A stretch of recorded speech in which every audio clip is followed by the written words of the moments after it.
Aflaha man shalla ala Muhammad wa ali Muhammad.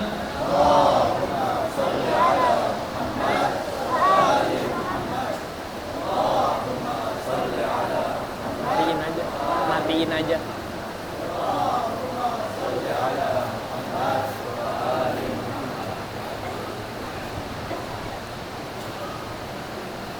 Assalamualaikum ya Aba Abdillah.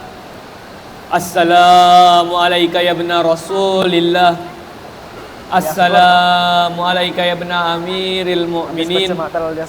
Assalamualaikum ya ibna Fatimah Az-Zahra. Assalamualaikum ya Tharallahi wa ibna Tharih wal witrul mautur. Assalamualaikum wa alal arwahil lati khallat bifinaik. Alaika minna jami'an salamullahi abada ma baqina wa baqiyal lail wan nahar.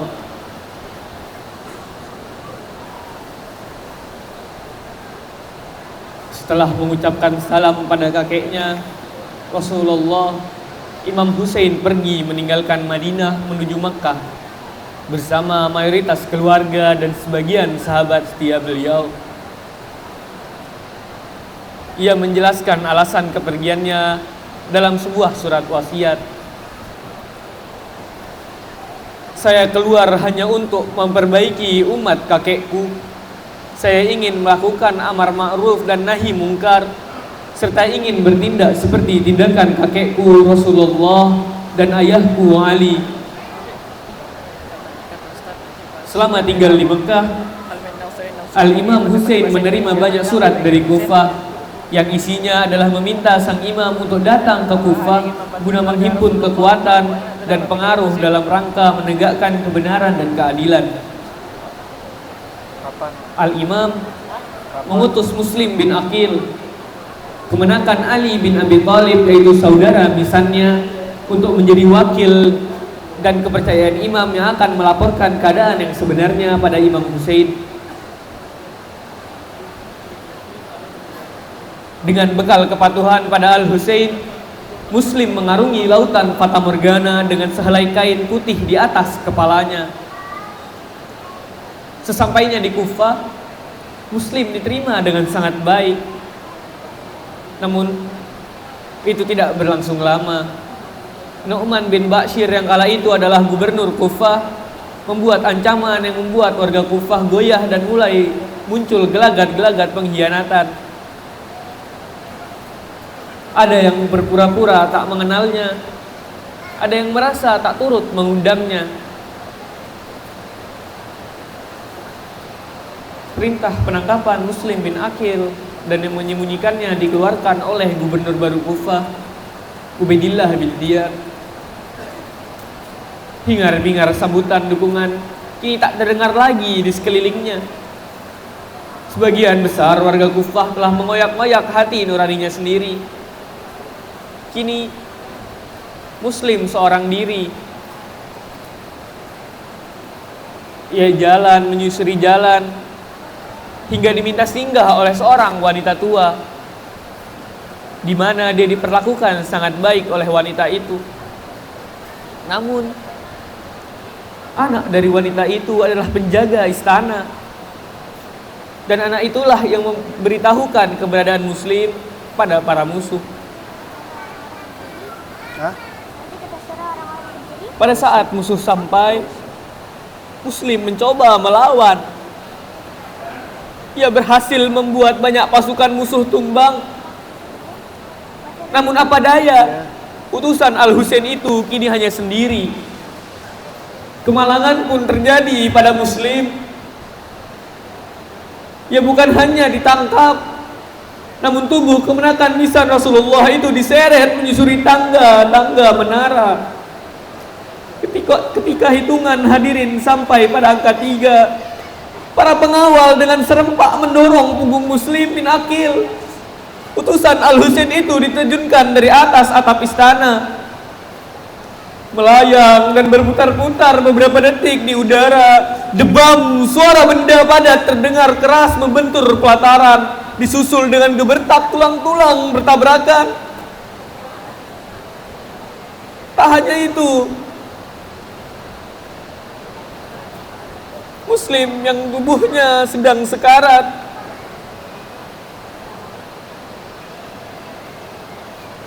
dipisahkan kepala dan tubuhnya oleh para algojo yang berada di sekitarnya. Inna lillahi wa inna ilaihi raji'un. Inna lillahi wa inna ilaihi raji'un. Inna lillahi wa inna ilaihi raji'un. Pelan-pelan tapi cara.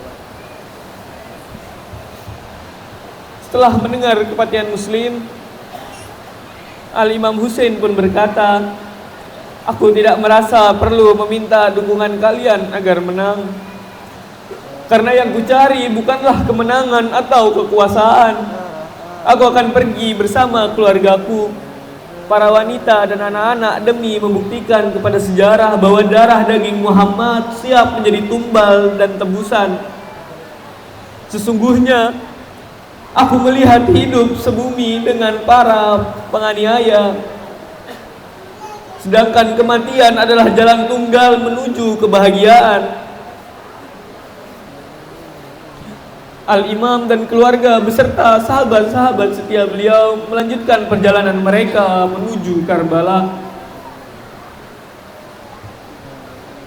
Telapak kaki Al-Husain dan kafilahnya kembali memahat padang pasir dan menangkal sinar surya, melintasi dusun demi dusun. Al-Hur dan pasukannya mengikuti dari belakang. Sementara waktu bergulir terus, tiba-tiba kuda Al-Husain berhenti, enggan bergerak. Al-Husain menyapu dusun itu dengan tatapan penuh makna. Apa nama dusun ini? Beberapa pengikutnya menjawab, Al-Qadiriyah. Adakah nama lain untuk dusun ini? Syatiul Furat. Adakah nama lain? Nainawa.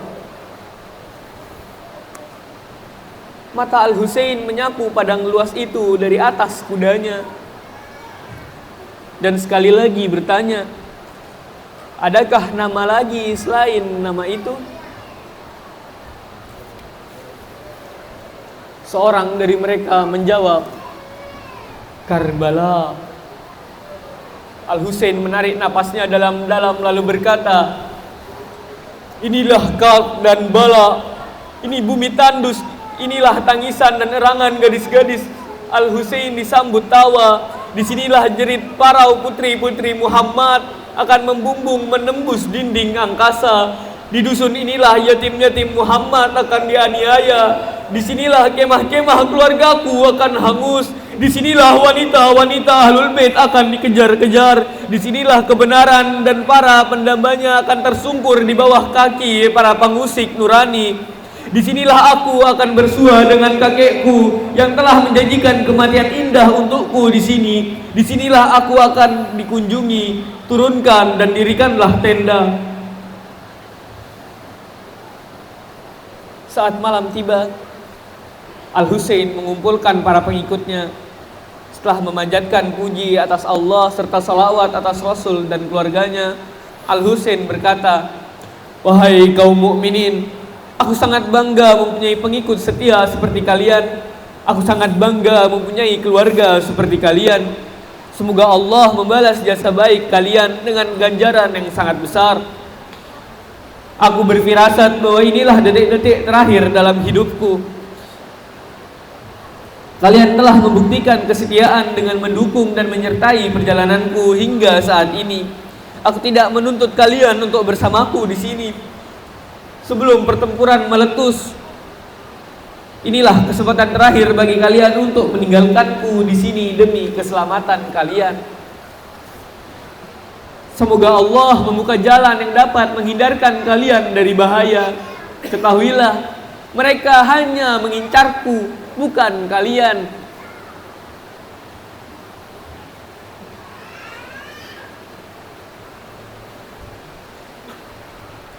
Kami tidak akan membiarkan Anda menghadapi musibah sendirian, sahut mereka. Kami tidak akan membiarkan Anda menghadapi musibah sendirian. Labbaik ya Husain. Labbaik ya Husain. Labbaik ya Husain. Labbaik ya Husain. Labbaik ya Husain. Labbaik ya Husain. Kepada para putra-putra Muslim bin Aqil bin Abi Thalib, Al-Husain berkata dengan nada haru, "Cukuplah pengorbanan kalian dengan kematian Muslim yang sangat mengenaskan. Jiwa dan raga kami sangatlah murah dibandingkan kebenaran yang Anda perjuangkan. Apa arti hidup ini setelah kematianmu?" balas mereka. Bola mata Al-Husain menitikkan butir-butir hangat mendengar jawaban kemenakannya itu. Kini giliran Muslim bin Aswajah yang menghampiri Al-Husain. Dengan bahasa apa kita akan meminta maaf kepada kakek, ibu, dan ayahmu? Andai kami biarkan engkau mati tercabik-cabik oleh hujan pedang seorang diri, demi Allah akan kutebas leher-leher mereka hingga pedangku ini patah. Bila pedangku patah dan terlepas, aku akan memerangi mereka dengan batu, agar Allah tahu bahwa aku membela cucu nabinya. Tak sampai di situ, Zuhair menyusul, "Wahai cucu Rasulullah, andaikan aku terbunuh, lalu dibakar, lalu lemparkan ke langit, lalu dihidupkan kembali dan diperlakukan seperti itu sampai 1000 kali, maka aku tak akan pernah meninggalkanmu, wahai Husain." Satu demi satu pengikut Al-Husain tampil menyatakan tekadnya membela Al-Husain. Al-Husain pun menangis terharu, jenggotnya basah dan dadanya bergemuruh bahagia. Betapa ia telah memiliki sahabat dan keluarga yang setia. Setelah pertemuan yang agung itu, Imam Husain memasuki tenda putranya yang masih terbaring sakit, Imam Ali Zainal Abidin. Al-Imam melantunkan syair yang begitu memilukan hati. Mendengar syair itu, Imam Ali Zainal Abidin dan Zainab tak mampu menahan tangisnya, karena mereka tahu sebentar lagi manusia suci yang mereka cintai itu akan pergi meninggalkan mereka dengan cara yang sangat memilukan. Zainab menangis histeris memeluk abangnya seraya berkata, "Duhai kakakku, seandainya kematian dapat mengakhiri hidupku saat ini, bagaimana aku sanggup menyaksikan kematianmu? Betapa malangnya nasibku, orang-orang telah meremukkan batinku. Segala sesuatu kini sangat menyakitkan jiwaku." "Tenanglah adikku, setan tidak akan sanggup menghilangkan kesabaran darimu. Setiap penghuni bumi akan binasa. Kini aku pun bagai menyaksikan kematian ibu, ayah, kakakku Hasan. Aku bahkan dapat membayangkan bahwa mereka tak lama lagi akan menyambutku. Bersabarlah Zainab, engkau adalah penolong generasi yang akan datang. Dan berjanjilah demi hakku atasmu, jangan engkau dekatkan diri pada kebinasaan dan kehinaan karena kematianku. Bersabarlah, duhai kecintaanku." Sang surya di atas Karbala hari itu terasa lebih dekat dari kemarin, seakan menggoreng setiap kepala. Namun genderang perang yang ditabu oleh nafsu itu membuat rasa kemanusiaan Umar bin Sa'ad dan tentaranya hilang. Mereka tidak berpikir lagi siapa yang akan menjadi korban kebrutalan mereka. Pesta perburuan dimulai. Peperangan Karbala telah dimulai. Para pasukan dengan gagah berani menghadapi para musuh yang tak terhitung jumlahnya. Kala itu, waktu sholat telah tiba dan pasukan Al-Husain kembali ke tenda seraya berkata kepada Al-Imam, Mereka ingin melaksanakan sholat terakhir mereka sebelum mereka syahid di padang Karbala. Al-Imam menyetujui hal tersebut. Kemudian dikumandangkanlah azan. Namun sebelum terlaksananya sholat itu, salah seorang dari pasukan musuh berkata bahwa sholat Al-Imam dan pasukannya tidak akan diterima oleh Allah. Al-Husain pun berkata kepada Habib bin Madzahir, "Hai Habib, kini lengkaplah alasanmu untuk maju menyongsong tantangannya dan menghentikan kesombongannya." Habib turun dari kudanya lalu menghadap komandannya. "Wahai cucu Rasulullah, aku akan melaksanakan sholatku di sana dan aku sampaikan salam darimu kepada kakek, ayah dan saudaramu."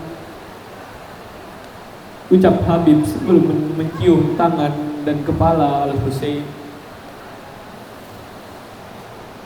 Kini Habib bin Madzahir telah beranjak meninggalkan Al-Husain dan barisannya menuju area tanding. Habib membungkam perkataan dari Ibnu Namir yang tadi dengan sombongnya berkata bahwa sholat Al-Imam tidak akan diterima oleh Allah. Tidak habis di situ, para musuh langsung berbondong-bondong mengepung Habib. Ia yang sendiri tak mampu melawan kepungan itu. Gerak lincahnya sudah tiada lagi. Dengan serentak, pasukan musuh menyerang Habib dengan pedang dan tombak. Habib mengerang kesakitan saat pedang beracun menusuk rongga lehernya.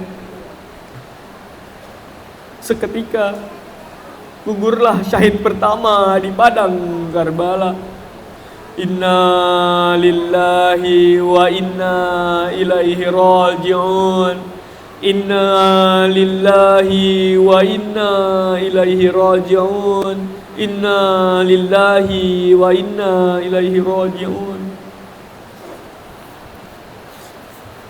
Tak lama kemudian Zuhair meminta izin pada Al-Husain untuk maju bertanding.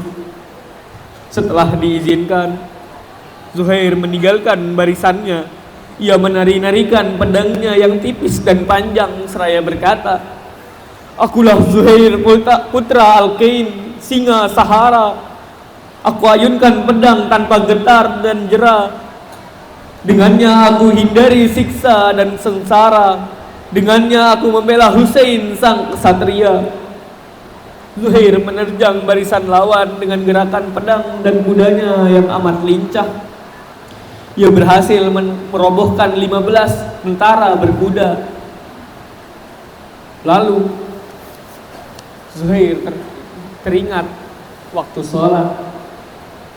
Ia segera menarik kudanya dan kembali ke barisannya. Ia sempat melaksanakan sholat zuhur di belakang Al-Husain. Setelah itu Zuhair bin Al-Qain kembali menerjang barisan lawan dengan semangat menyala. Ia dengan gesit menebas setiap kepala yang muncul menghadangnya, hingga ia berhasil mencabut 17 nyawa pasukan musuh. Namun segesit apapun, Zuhair hanyalah seorang diri. Ia tak mampu bertahan menghadapi serbuan ribuan tentara yang menyerangnya. Akhirnya Zuhair tersungkur bersimbah dengan darah, dan terhembuslah napasnya yang terakhir setelah dikeroyok dari berbagai arah dengan pedang dan tombak. Inna lillahi wa inna ilaihi raji'un. Inna lillahi wa inna ilaihi raji'un. Inna lillahi wa inna ilaihi raji'un. Padang Sahara Karbala seakan semakin menunjukkan kemarahannya. Mentari kian meninggi memantulkan panasnya pada setiap butir pasir Sahara Karbala. Setiap butir yang sesaat lagi akan dibasahi oleh darah-darah suci keturunan Rasulullah serta para pecintanya. Al-Husain tak kuasa memendung air hangat kesedihan tatkala satu persatu dari barisan pengikutnya telah gugur syahid. Kini cucunda Rasul termulia itu hanya dikelilingi oleh wanita, anak-anak dan keluarganya. Saat itu Imam Hussein berhadapan dengan pasukan Umar bin Sa'ad. Ketika pertempuran hampir meletus, Imam Hussein berkata, "Adakah lagi seorang yang akan menolongku demi mendapatkan keridhaan Allah? Adakah lagi seseorang yang siap membela kehormatan Rasulullah?" Lalu Al-Hur perlahan-lahan bergerak mendekati Imam Hussein. Begitu sampai di hadapan beliau, Hur meletakkan telapak tangan di kepalanya sambil berseru, "Ya Allah, aku kembali kepadamu, ya Allah. Ampunilah aku yang telah membuat para pecinta dan putra-putri Rasulmu menderita dan ketakutan." Setelah melihat Hur mendekati Imam Hussein, sebagian orang menduga akan dimulainya peperangan. Namun mereka baru sadar dugaan itu salah setelah melihat Al-Hur membalikkan perisainya. Saat itu Hur menyapa Al-Imam dan berkata, "Hai putra Rasul, aku siap berkorban untukmu. Aku adalah orang yang beberapa waktu lalu telah mencegat perjalananmu, mencegahmu pulang, lalu menggiringmu ke tanah yang penuh dengan petaka ini.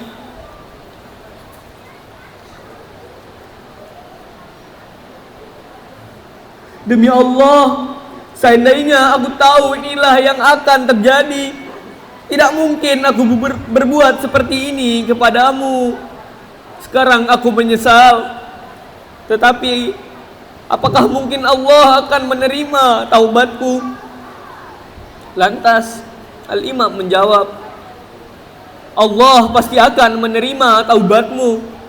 Beliau meminta Hur supaya beristirahat. Namun Hur malah meminta restu beliau untuk segera memulai perjuangan di medan musuh. Imam pun berkata, "Semoga Allah merahmatimu. Aku mengizinkanmu berjuang." Hur lalu maju mendekati pasukan Umar bin Sa'ad. Saat berhadapan dengan barisan pasukan musuh yang berjumlah besar itu, ia berteriak dengan lantang, "Hei orang-orang Kufah, laknat untuk kalian dan ibu yang melahirkan kalian. Kalianlah yang mengundang hamba saleh Allah ini untuk mendatangi kalian, tetapi kemudian melupakan begitu saja janji yang pernah kalian nyatakan. Kalian sekarang sudah mengepungnya. Kalian telah menjadikan bumi Allah yang luas ini sempit baginya, sehingga ia tak ada lagi tempat yang aman baginya dan keluarganya. Kini mereka menderita bagai orang-orang tawanan. Kalian telah mencegah mereka untuk meneguk air sungai Furat, sementara kalian membiarkan binatang-binatang liar meminumnya. Betapa celakanya perangai kalian terhadap anak keturunan Rasul. Di hari kiamat, Allah pasti akan membiarkan kalian tercekik kehausan." Kata-kata Al-Hur disambut dengan serangan. Hur tetap maju sambil mengayunkan pedangnya dan berteriak lagi, "Rumahku selalu menjadi tempat singgahnya para tamu, dan aku tahu adat menghormati tamu. Namun, untuk membela para tamu yang lebih mulia daripada para tamu Allah di Makkah dan Mina, pedangku tak segan-segan membabat siapa saja. Akulah orang yang tumbuh besar di tengah keluarga pemberani, dan aku mewarisi mereka." Hujan panah pun menyerbu tubuh sang pendekar bernama Hur itu. Ia tak kuasa menghalau serangan selicik itu. Tubuhnya menjadi sarang beberapa anak panah beracun, sebelum akhirnya tubuhnya roboh. Para sahabat Imam Hussein maju menerjang musuh, dan sebagian membopong Hur yang dalam keadaan sekarat.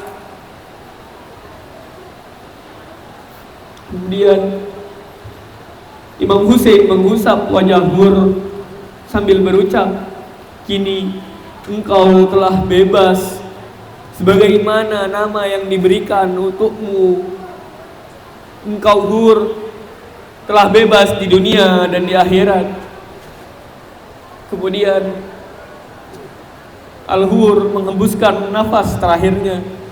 Inna lillahi wa inna ilaihi raji'un.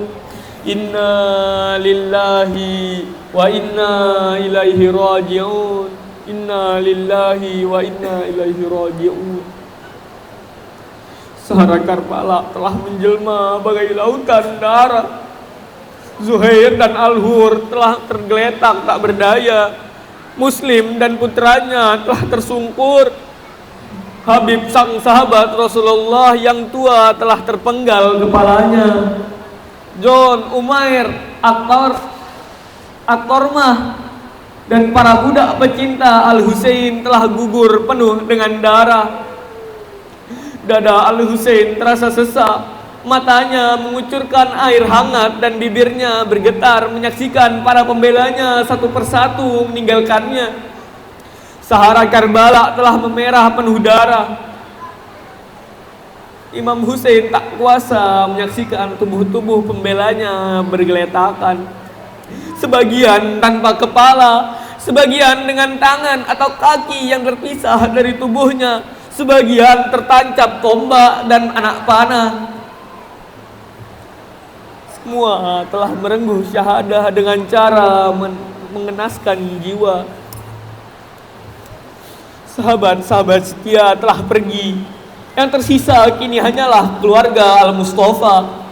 Kini saatnya bagi mereka untuk merengguh syahadah dengan cara menyerahkan jiwa demi ajaran kakeknya. Ali Akbar, putra sang imam yang mempunyai wajah yang mirip Rasulullah, menghadap ayahnya. Beliau meminta izin pada ayahnya untuk berlaga membela kehormatan kakeknya. Al-Imam terdiam melihat wajah putranya. Dengan kedua tangannya beliau menyentuh wajah Ali Akbar. Tahu akan niat Ali Akbar, Sayyidah Zainab dan para wanita mendekat ke arahnya. Duhai kemenakanku, kasihanilah penderitaan kami. Jangan kau tambah duka kami dengan kepergianmu. Jangan tambahkan keterpurukan kami dengan perpisahan denganmu. Namun hati Ali Akbar telah mantap untuk menjadi keluarga pertama yang membela kehormatan ayah dan keluarganya. Imam Hussein tak mampu berkata. Beliau hanya mengayunkan tangan sebagai tanda izin bagi putranya. Ali Akbar melesatkan kudanya, diiringi tangis para wanita. Aku adalah Ali, putra Husain ibn Ali. Tak kubiarkan kalian menghina kehormatan keluarga Nabi. Kan kutikam kalian dengan gagah berani demi membela Al-Husain, sang kebenaran sejati. Dan medan laga juga dihiasi oleh suara Imam Hussein. Ya Tuhanku, jadikanlah saksi bahwa cara berjalan dan berbicara, wajah dan kepribadian orang yang maju ke medan perang saat ini menyerupai Nabi-Mu. Jika kami rindu untuk melihat Rasulullah, kami akan selalu memandang Ali Akbar dan terobatilah kerinduan kami. Ya Tuhanku, hilangkanlah karunia dunia atas para tentara itu dan jadikanlah mereka linglung dan mendapat bencana sehingga mereka tidak dapat menguasai kami. Mereka telah mengundang kami untuk datang, namun mereka juga yang memusuhi kami dan siap membantai dan membunuh kami. Ali Akbar menebas setiap kepala musuh yang menghadangnya. Sungguh ia telah mewarisi ketangguhan kakek, paman serta ayahnya. Lebih dari 100 pasukan musuh terkapar oleh hantamannya. Sesaat Ali Akbar mundur menuju ayahnya. Duhai ayah, aku tahu tidak ada setetes pun air yang bisa aku minum. Namun sungguh, duhai ayah, dahaga ini benar-benar menyiksaku. Apakah engkau adakah penawar yang mampu memusnahkannya?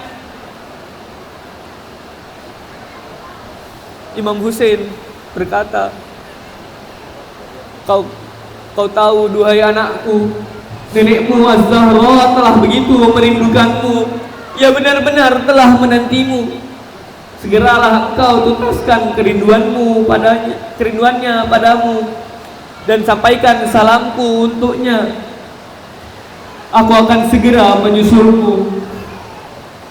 Setelah mendengar jawaban dari ayahnya, Ali Akbar kembali menghadang musuh. Ia tarikan pedangnya dengan kekuatan yang diwariskan Bani Hashim.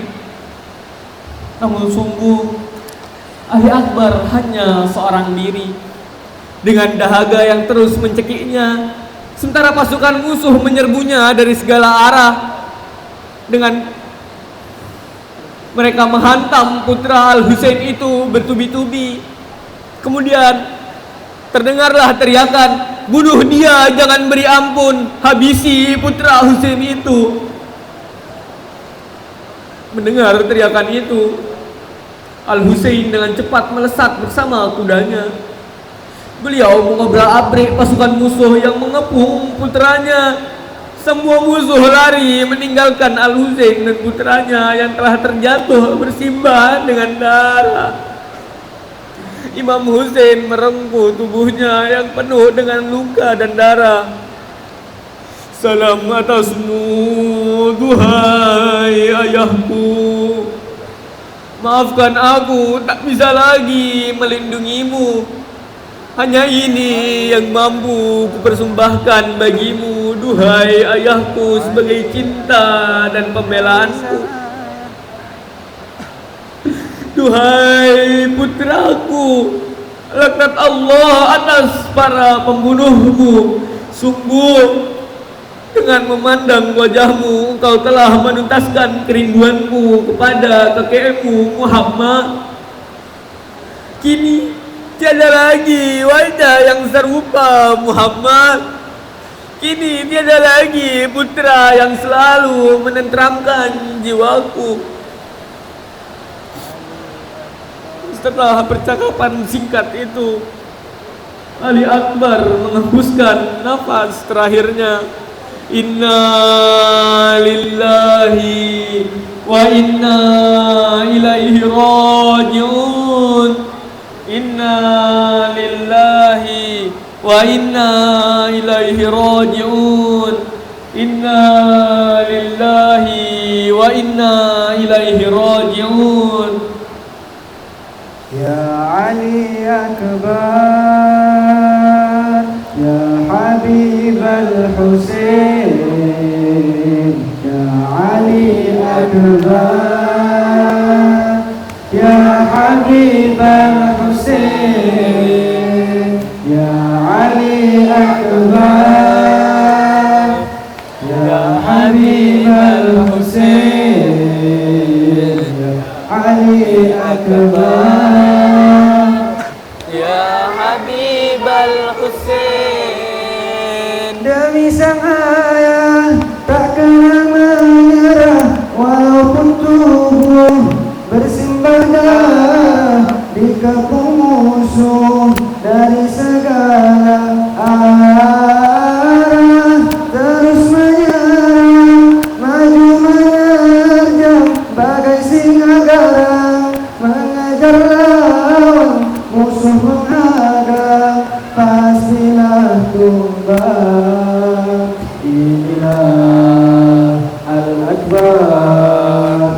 wujudnya Haidar pembelaan Nabiul Mukhtar, musuh mendekat pasti terkapar. Ya Ali Akbar, Ya Habib al-Husain, Ya Ali Akbar, Ya Habib al-Husain, Ya Ali Akbar, Ya Habib al-Husain, Ya Ali Akbar.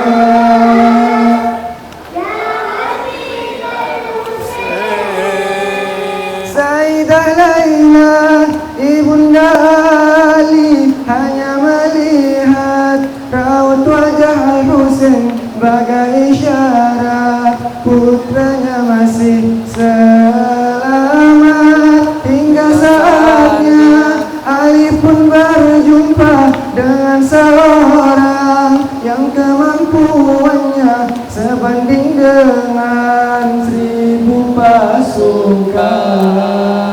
Sekarang Laila melihat Al-Husain, wajahnya berubah memerah, pertanda khawatirkan putranya. Ya Ali Akbar, Ya Habib al-Husain, Ya Ali Akbar, Ya Habib al-Husain, Ya Ali Akbar, Ya Habib al-Husain, Ya Ali Akbar.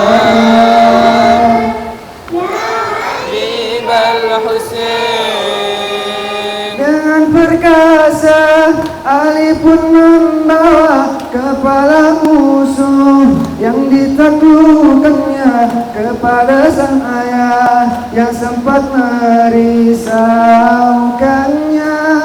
Wahai ayahku, inilah sang kufar yang membuatmu menjadi gusar. Kini tubuhnya telah terlempar. Sekarang berilah hadiah untukku sebagai imbalan darimu. Tetes air hancurkan musuhmu. Ya Ali Akbar, Ya Habib al-Husain, Ya Ali Akbar, Ya Habib al-Husain, Ya Ali Akbar, Ya Habib al-Husain, Ya Ali Akbar.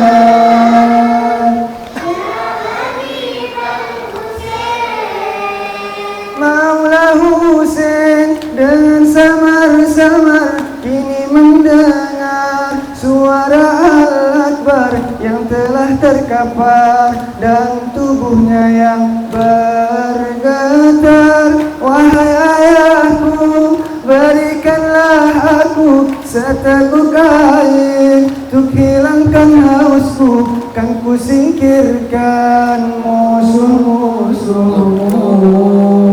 Kemari putraku, hisaplah lidahku, hilangkan haus dahagamu. Lidah Al-Husain kering bak rengking. Ya Ali Akbar, Ya Habib al-Husain, Ya Ali Akbar, Ya Habib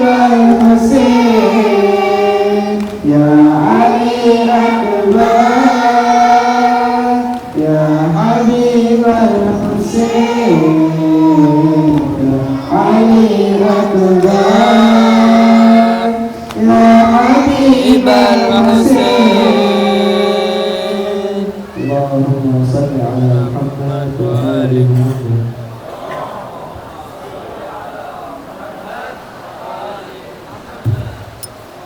Wa'ajil farajullah.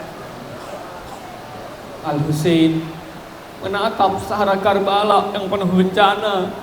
Wajahnya basah oleh air mata. Sungguh pertempuran yang tidak berimbang. Sungguh ia telah banyak kehilangan. Oh, tidak adakah lagi yang sudi membela kami? Tidak adakah yang mendambakan surga dengan mendukung kami? Masih adakah hati nurani yang akan menyahut panggilan kami?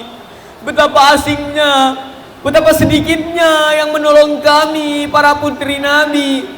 Di mana pembela kami? Di mana penolong kami? Di mana hati nurani pembela kehormatan Nabi? Aku adalah putra Ali dari Bani Hashim yang suci. Fatimah adalah ibundaku, kakekku adalah Nabi. Ja'far sang pemilik sayap adalah paman kami. Tidakkah cukup itu bagi kalian? Kami adalah lentera kebenaran di muka bumi. Kami pemberi minum telaga Kausar nanti. Tidak cukupkah itu bagi kalian untuk membela kami? Setelah Al-Imam berkata seperti itu, kesunyian terdengar. Namun tiba-tiba ada dua bocah lelaki yang datang dan berkata, "Kami datang, duhai paman. Kami datang menyambut panggilanmu. Perintahkan kami, duhai paman, untuk maju dan menghadiahkan jasad mereka kepadamu." Hati Imam Husain semakin hancur menyaksikan kedua keponakannya menghadap padanya. Mereka adalah Qasim dan Ahmad, putra dari Imam Hasan Al-Mujtaba. "Wahai putra-putra orang yang sangat kucintai, kalian adalah cenderamata dari kakakku. Kalian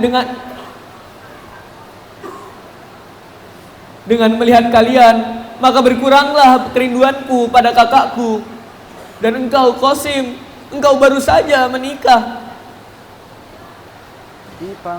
Bagaimana aku bisa membiarkan kalian berlaga dan terbunuh?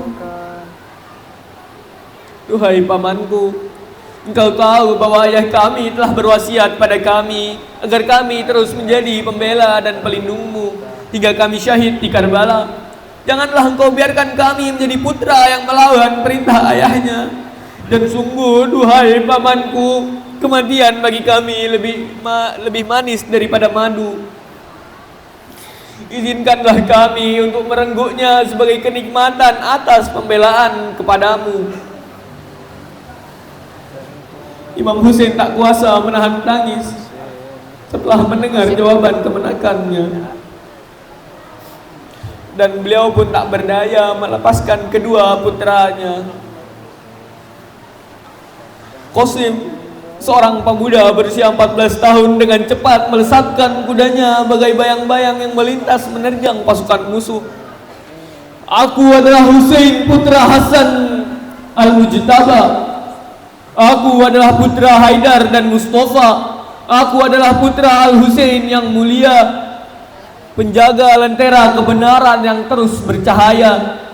Qasim menari-narikan pedangnya dengan begitu lincah dan terarah.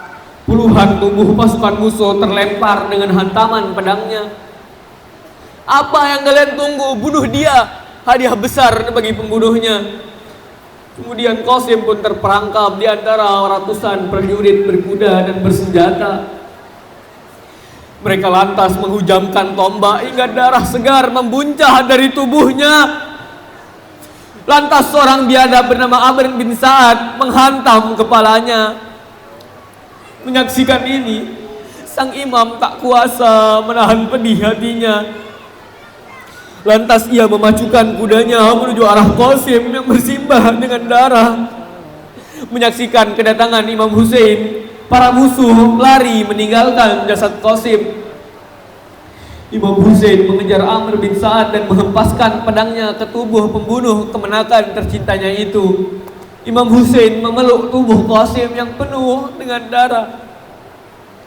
Oh putraku, orang-orang kafir telah membunuhmu. Mereka tidak tahu siapa dirimu, ayah serta kakekmu.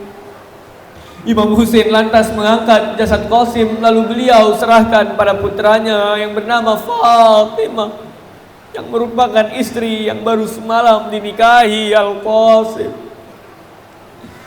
Melihat itu, para wanita Ahlul Bait menangis histeris. Mereka tidak mampu membendung keperihan yang terus menyayat hati dan jiwanya.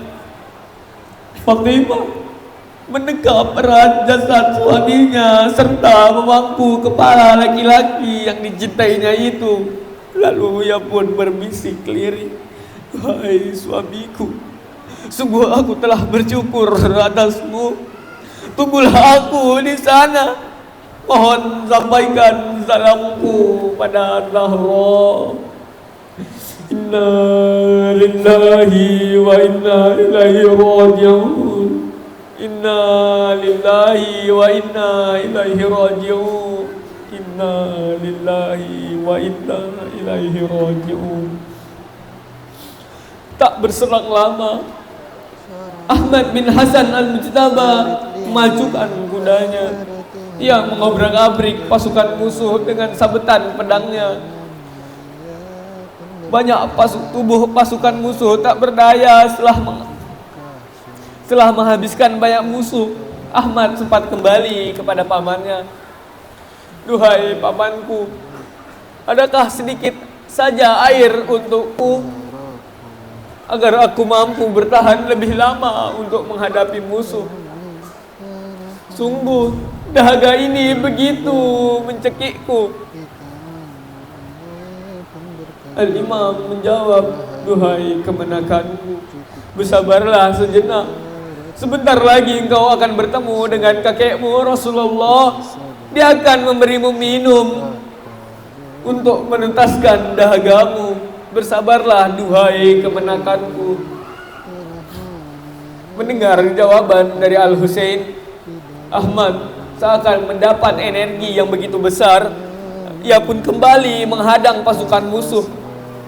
"Aku bersabar sejenak akan dahaga karena jiwaku lebih merindukan surga kematian, dan di mataku adalah indah tak ada rasa takut dan tak jua gundah." Ahmad menerjang dan menerobos barisan lawan dengan pedang. Menyaksikan ini, Umar geram. "Lesatkan panah seluruh tubuhnya, binasakan dia tanpa kasihan. Bunuh dia cepat." Hujan panah menerjang Ahmad bin Hasan bin Ali. Ia pun syahid bermandikan dengan darah. Tubuhnya benar-benar penuh dengan anak panah beracun sampai tak terhitung jumlahnya. Inna lillahi wa inna ilaihi raji'un. Inna lillahi wa inna ilaihi raji'un. Inna lillahi wa inna ilaihi raji'un. Sayup-sayup tangisan wanita Ahlul Bait belum juga berhenti. Sementara bising teriakan pesta pora di sana semakin menjadi. Sara Karbala telah menjadi bukti pertempuran antara kebenaran dan kehancuran, antara tangis duka dan gelak tawa, antara kesucian dan noda, antara kehormatan dan kehinaan, antara air mata dan pesta pora. Dahaga para wanita suci Ahlul Bait telah sampai pada puncaknya. Menyaksikan itu, Imam Husain tak kuasa menahan perih di hatinya. Sukainah, putra sang imam yang benar-benar tak mampu menahan haus. Bibirnya telah pecah, tenggorokannya telah pedih, Tubuhnya telah melemah dan ia merengek pada pamannya yang dicintainya, Abu Fadl Abbas. Duhai pamanku, sungguh aku kehausan.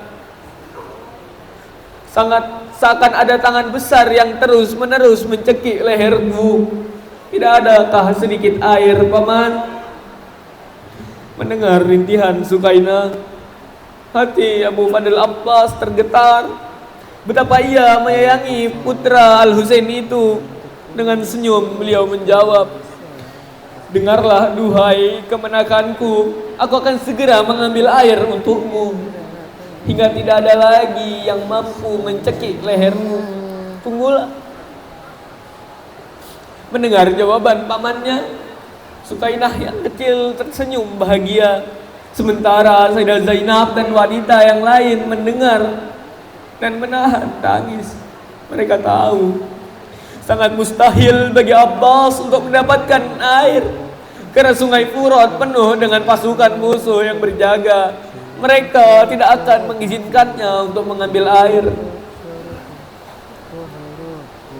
Al-Abbas kemudian datang menemui abangnya.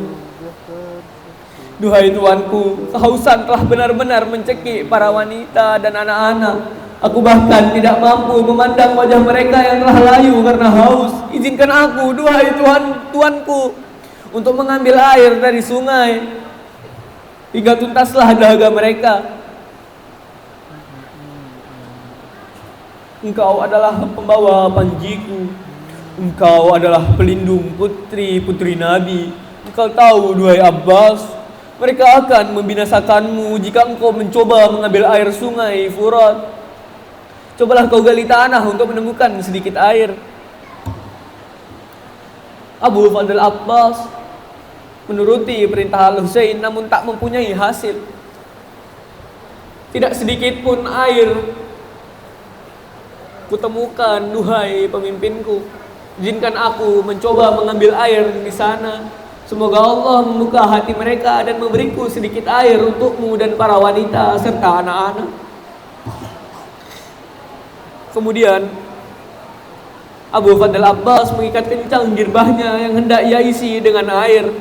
Ia pun lantas memacu kencang kudanya menuju sungai Furat. Para pasukan pun mengepungnya, menghadang perjalanannya mengambil air. Namun sungguh Abbas adalah pelindung sang imam. Betapa ia mahir dalam berpedang. Barisan musuh mampu ia serang, banyak dari mereka yang jatuh bergelimpangan. Aku adalah putra Ali yang berani. Tidak sedikit pun rasa takut akan mati. Semua dari kalian akan kuhabisi demi membawa sedikit air bagi keluarga Nabi. Kemahiran Abbas membuat ia sampai pada sungai itu. Sesaat dahaga Al-Abbas semakin mencekik, seakan meminta segera untuk dituntaskan. Al-Abbas meraih air jernih dengan kedua tangannya. Hampir saja air itu menyentuh bibirnya, tapi Al-Abbas justru menghempaskan air dari tangannya. Wajah kehausan Imam Husain terbayang di kepalanya. Tangisan para wanita dan anak-anak hadir di hatinya. Rintihan Sukainah kembali terdengar di telinganya. Tidak mungkin bagi Abbas untuk menuntaskan dahaganya sendiri, sementara para putri-putri Nabi menanti air darinya.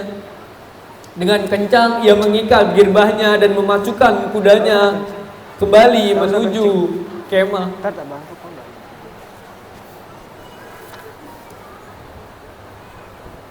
Ia pun mengangkat pedangnya dan menerjang barisan musuh. Tidak ada sedikit pun keraguan dan ketakutan dalam diri pejuang Al-Husain itu. Jumlah pasukan Umar bin Sa'ad tidak membuatnya gentar. Seorang prajurit musuh mengempaskan pedangnya ke arah girbah, sehingga girbah itu terjatuh ke tanah. Dengan cepat Al-Abbas mengambil girbah itu dengan tangan kirinya. Tak lama, seorang prajurit musuh menghantamkan pedang ke tangan kiri Abbas hingga tangan itu terpental dari tubuhnya. Al-Abbas mengerang kesakitan. Namun rasa sakit itu cepat ia hilangkan karena ia harus menyelamatkan girbah air yang jatuh darinya. Dengan cepat, Abbas mengikat girbah itu di lehernya sementara ia melakukan perlawanan dengan tangan kanannya. Dan seorang biadab ini telah mengempaskan pedang ke tangan kanan Abbas sehingga perwira itu menjadi goyah tanpa kedua tangannya. Tubuh Al-Abbas penuh dengan darah yang mengalir.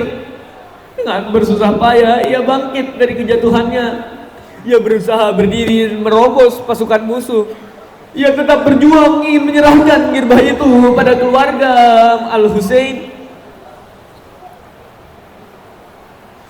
Tidak ada keraguan bagiku membela keluarga Muhammad. Tidak ada ketakutanku pada kalian manusia laknat.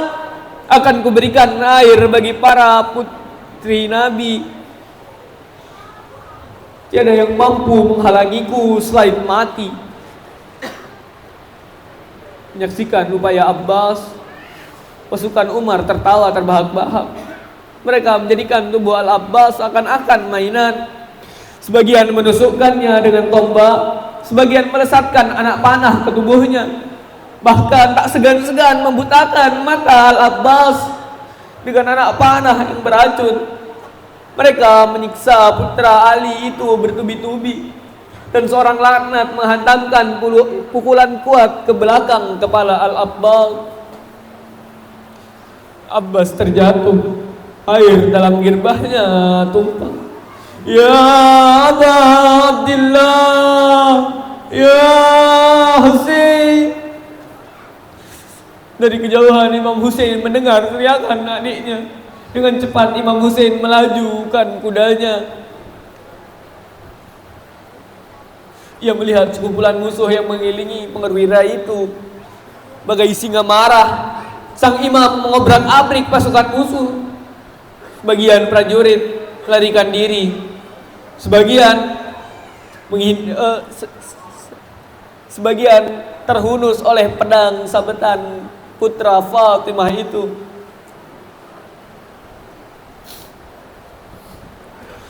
Mereka lari meninggalkan sang imam bersama adiknya yang penuh dengan darah.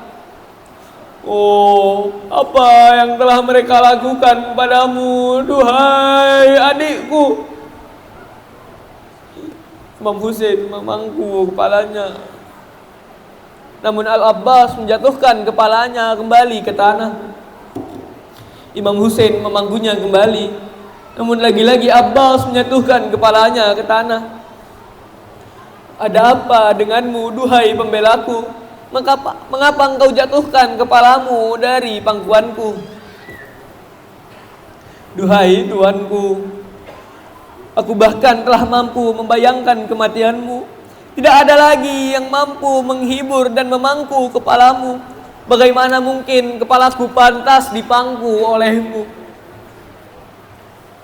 Sementara itu, tak ada lagi yang akan memangku kepala sucimu.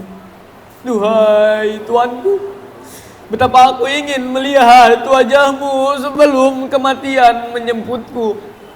Namun sebelah mataku telah buta dan sebelahnya tertutup darah. Berkenanlah engkau membersihkannya, duhai pemimpinku. Dengan menahan isak tangis, Imam Husain mengusap mata Al-Abbas dengan baju di lengannya.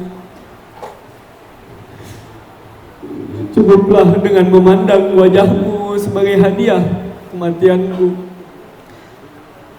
Duhai tuanku, kiranya aku boleh meminta padamu. Kumohon jangan kau bawa tubuhku kembali ke tenda. Aku tidak ingin para wanita melihat tubuhku yang penuh dengan darah. Aku malu pada Sukainah karena gagal memberinya minum. Dan aku pun tak mau melihat ia menangis melihat kematianku. Biarkanlah jasadku di sini.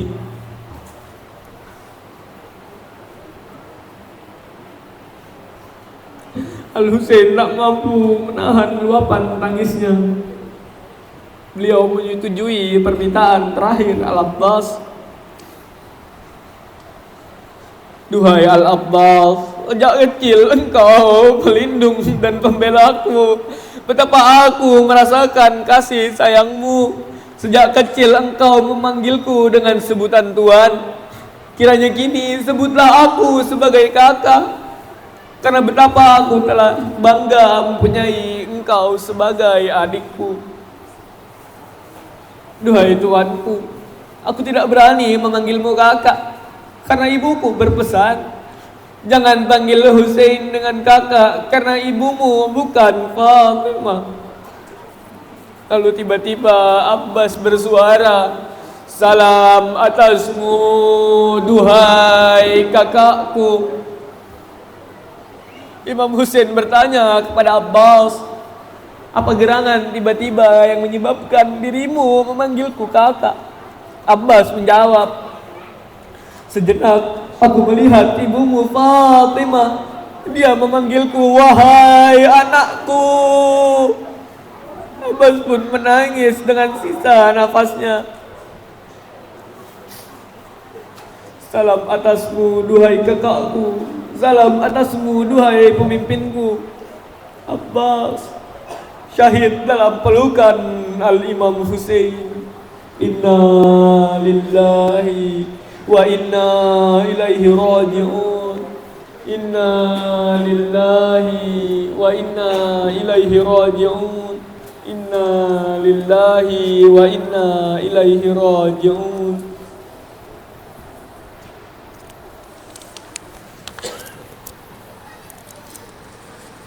Saat menyaksikan betapa beliau telah kehilangan para pembelanya, ketika beliau menyaksikan jasad-jasad yang dicintainya telah bergelimpangan penuh dengan darah, ketika beliau menyaksikan para wanita dan anak-anak menangis menahan haus yang sangat amat mencekik, sungguh tiada air setetes pun, bahkan air mata pun telah kering. Kini waktunya mengakhiri adegan antara kebenaran dan kebiadaban. Al-Husain tahu kini adalah saat baginya untuk mengorbankan nyawa dan raganya. Al-Husain memandang satu persatu keluarganya yang tersisa, hingga pandangannya tertuju pada putra terkertilnya yang suaranya telah parau karena tak hentinya menangis kehausan. Ali Asghar yang berusia 6 bulan menangis parau di pangkuan Ummu Kulsum. Sang imam mengacup kening putra bungsunya itu. Jagalah dengan baik putra ini. Duhai abangku, telah 3 hari tidak ada setes air pun yang membasahi bibirnya. Suaranya bahkan telah hampir habis karena haus. Ibunya tak mampu mengeluarkan air susu. Bahkan tubuhnya telah lunglai tak berdaya. Mendengar perkataan Ummu Kulsum, sang imam mengendong putranya. Ia membawanya keluar tenda. Sesaat, sang imam menatap lembut putranya lalu mencium leher bayi kecil itu. Kemudian Al-Imam menghadap ke arah musuh, lalu mengangkat putranya tinggi-tinggi. Duhai manusia, kalian telah membunuh para pembela dan keluargaku. Kalian ingin meneruskan perangku denganku, maka teruskanlah. Kalian ingin mencekikku dengan dahaga, maka aku akan bersabar karenanya. Tapi lihatlah bayi ini. Tidak ada salah yang dia lakukan. Tidak ia mengganggu dan berurusan dengan kalian. Kiranya berikanlah sedikit air padanya hingga. Belum tuntas sang imam berbicara, seorang biadab bertubuh manusia melesatkan anak panah ke arah bayi hingga menembus lehernya. Itu air untuk anakmu, teriak musuh yang diikuti dengan gelak tawa. Imam Husain terhentak melihat anak panah yang telah tertancap. Sungguh ia tak mampu menggambarkan betapa hancur dan remuknya hati Al-Husain menyaksikan putra bungsunya menggelepar di tangannya. Sungguh ia mengalami bencana sebagaimana yang dialami Al-Husain. Aku menyaksikan mulut dan leher putranya yang masih bayi mengeluarkan darah. Bayi itu pun tak bersuara lagi. Inna lillahi wa inna ilaihi raji'un. Inna lillahi wa inna ilaihi raji'un. Inna lillahi wa inna ilaihi raji'un.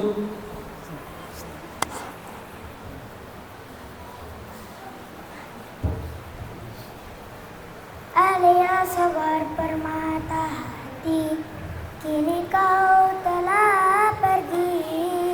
Alia sabar permata hati, tak kehausan lagi. Alia sabar permata hati, kini ia telah pergi. Alia sabar permata hati, tak menangis lagi.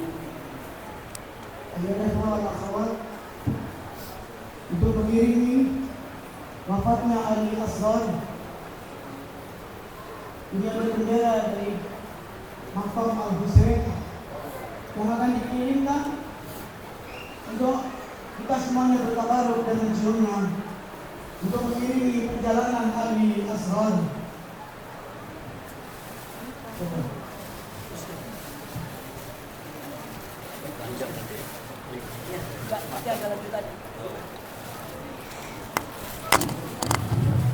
Di pangkuan Ali dini bobokan, di ayunan berusaha untuk ditidurkan.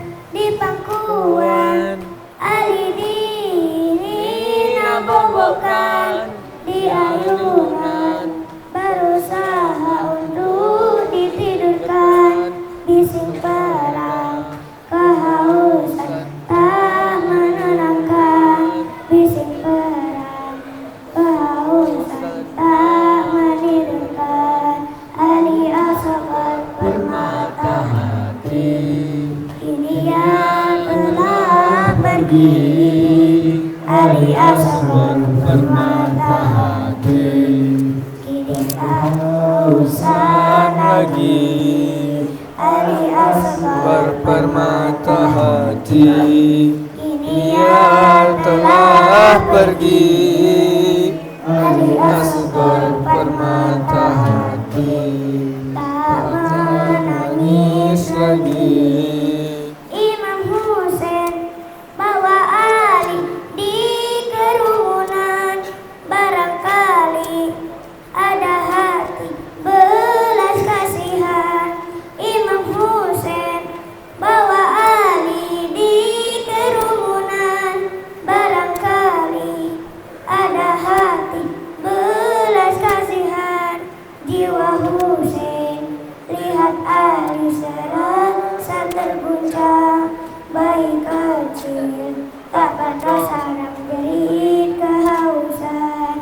Ali Asghar permata hati, kini ia telah pergi. Ali Asghar permata hati, tak kehausan lagi. Ali Asghar permata hati, kini ia telah pergi. Ali Asghar permata hati, tak menangis lagi.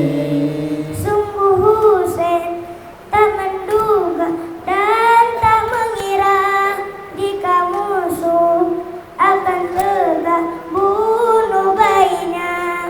Sungguh Husain tak menduga dan tak mengira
menyambut dari lehernya oleh Husain. Ia tampuni dua tangannya dan Ali yang menyambut dari lehernya oleh Husain. Ia tampuni dua tangannya karena bunyi di Karbala sabuk tarimat darah Ali. Dia bukan di telan angkasa, Ali Asghar permata hati.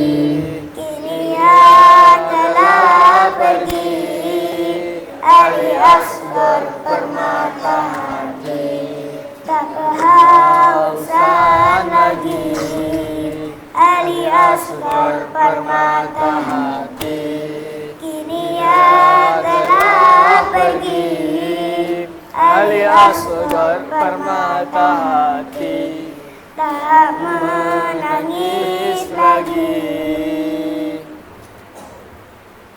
Ya Syahid ya Mazlum ya Imam ya Husain. Ya Syahid ya Mazlum ya Imam ya Husain. Ya Syahid ya Mazlum ya Imam ya Husain. Ya Syahid ya Mazlum ya Imam ya Husain. Inilah Husain cucunda Nabi.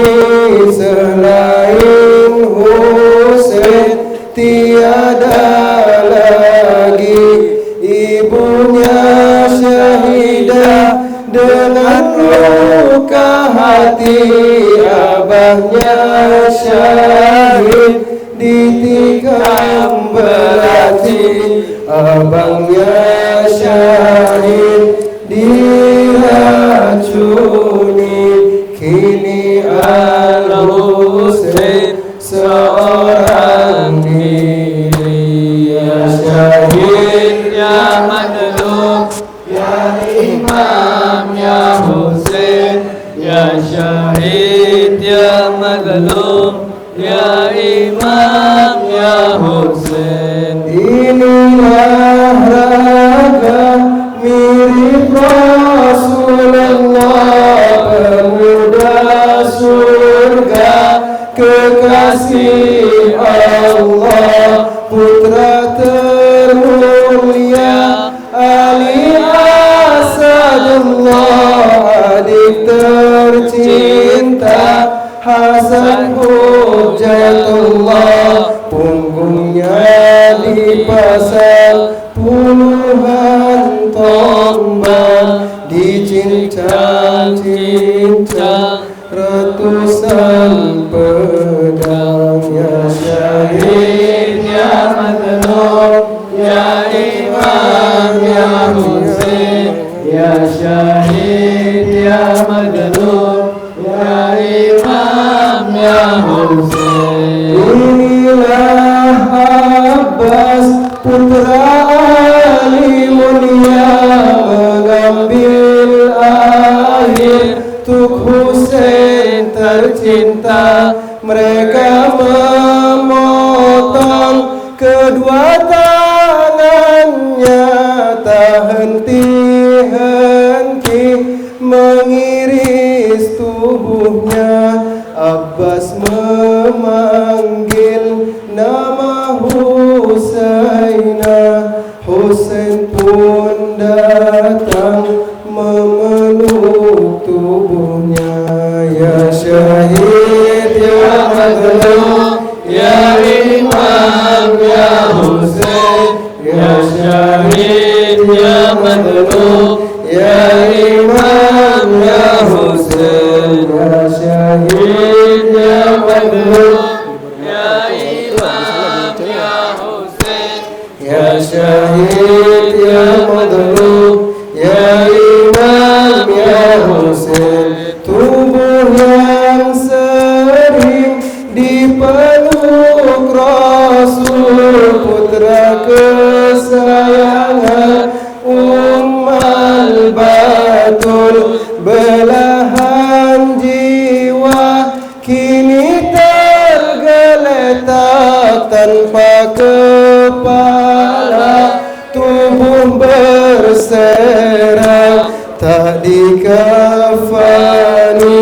tak disolati, tak dimandikan, tak dikuburkan. Ya syahid, ya madlum, ya imam, ya Husain. Ya syahid, ya madlum, ya imam, ya Husain. Ya syahid, ya madlum, ya imam, ya Husain. Ya syahid, ya madlum, ya imam, ya Husain. Tubuh yang sering dipeluk Rasul, putra kesayangan Ummal Batul, belahan jiwa kini tergeletak tanpa kepala, tubuh berserak, tak dikafani, tak disolati, tak dimandikan, tak dikuburkan. Ya syahid, ya madlum, ya imam, ya Husain. Ya syahid, ya madlum, ya imam, ya Husain. Ya syahid, ya madlum, ya imam, ya Husain. Ya syahid, ya madlum, ya imam, ya Husain. Inilah Abbas putra Ali mulia mengambil air untuk Husain tercinta. Mereka memotong kedua tangannya, tak henti-henti mengiris tubuhnya. Abbas memanggil nama Husainah, Husain pun datang memeluk tubuhnya. Ya syahid, ya madlum, ya imam, ya Husain. Ya syahid, ya madlum, ya imam, ya Husain. Ya syahid, ya madlum, ya imam, ya Husain. Ya syahid, ya madlum, ya Imam, ya Husain. Shirin jauh mendekatinya, dada yang mulia didudukinya. Manusia layak mengangkat pedangnya, menebas leher penghulu sorga. Darah Al-Husain jatuh ke tanah, Yazid terlaknat berpesta pora. Ya syahid, ya madlum, ya imam, ya Husain. Ya madlum, ya imam, ya Husain. Ya syahid, ya madlum, ya imam, ya Husain. Ya syahid, ya madlum, ya imam, ya Husain.